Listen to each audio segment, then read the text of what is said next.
DJ जंगलेश Dhurve.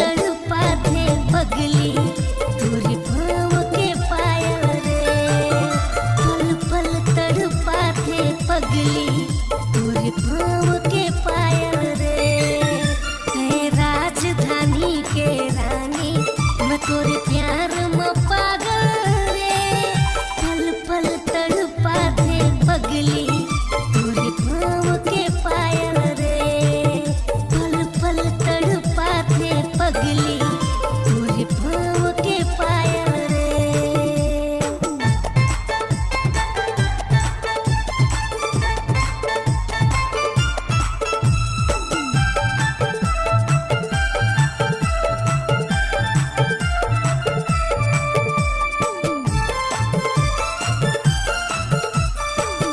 जैसे उतरे हवाई रे सरग ले हुस्न परी, हम होठ मधुशाला तो है लागे सोन पुतरी।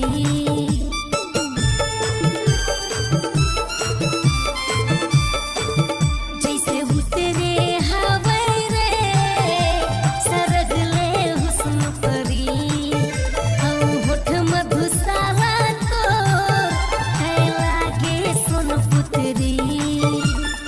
जब तक सूरज चाँद रहेगा जंगलेश धुर्वे का नाम रहेगा। प्यार में पागल रे, राजधानी के रानी मैं तोरे प्यार में पागल रे, पल पल तड़पा थे पगली तोरे पाँव के पायल रे, पल पल तड़पा थे पगली तोरे पाँव के पायल रे।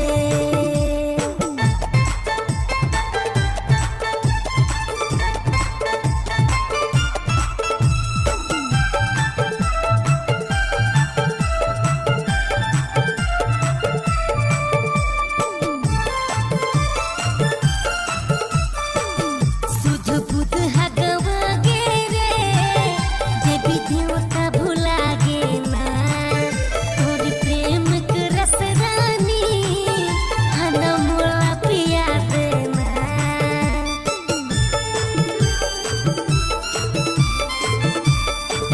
सुध बुध हगवा गे रे, देवी देवता भुला गे ना, तोर प्रेम के रस रानी हनमोला पिया देना।